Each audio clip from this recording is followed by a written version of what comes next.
নমস্কার বন্ধুরা, অর্পিতার দিনপঞ্জিতে আবারও চলে এলাম একটি ডিনারের থালি নিয়ে। আজকে রাতের খাবারের মধ্যে ছিল গরম গরম অবশ্যই গমের আটার রুটি, আর তার সাথে করেছিলাম, বাচ্চাদের কিন্তু ভীষণ ভালো লাগবে, এটি পনির ভুর্জি। বাচ্চা বড় সবারই ভালো লাগবে। এটি রাতে গরম গরম রুটির সাথে খেতে ভীষণ ভালো লাগে, বা স্কুল টিফিনেও দেওয়া যেতে পারে।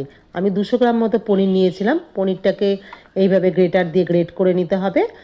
আর চাইলে হচ্ছে দুধ কেটে ছানা তৈরি করেও করা যেতে পারে। তার সাথে সবজির মধ্যে রেখেছিলাম ক্যাপসিকাম, পেঁয়াজ, অল্প আদা কুচি, টমেটো, রসুন ও কাঁচা লঙ্কা কুচি করে নিয়েছিলাম। ফোড়নের মধ্যে অল্প জিরে দিয়েছিলাম, জিরে দিয়ে তারপরে রসুন ও আদা আর টমেটো দিয়ে একটু ভালো করে নাড়াচাড়া করে নিলাম।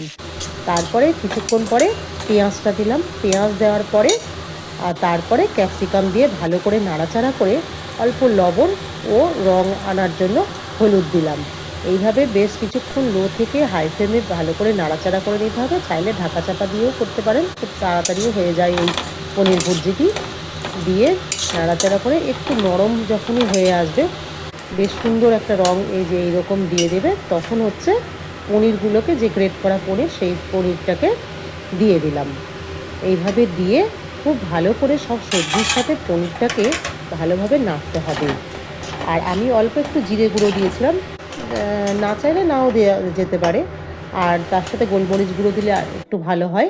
এইভাবে নাড়াচাড়া করে বেশ সুন্দর করে তৈরি হয়ে গেল এই যে গরম গরম পনির ভুর্জি। আর তার গরম গরম রাতে গরম রুটির সাথে পনির ভুর্জি খেতে কিন্তু বেশ লাগে। আর তাই আজকে রাত্রে গমের আটার রুটি ও পনির ভুর্জি, ও তার সাথে মিষ্টিমুখ করার জন্য রেখেছিলাম অল্প একটু রাবড়ি।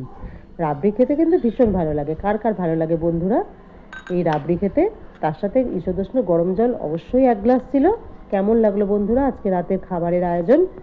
ভালো লাগলে অবশ্যই একটা লাইক করে দিবেন। ধন্যবাদ সবাইকে।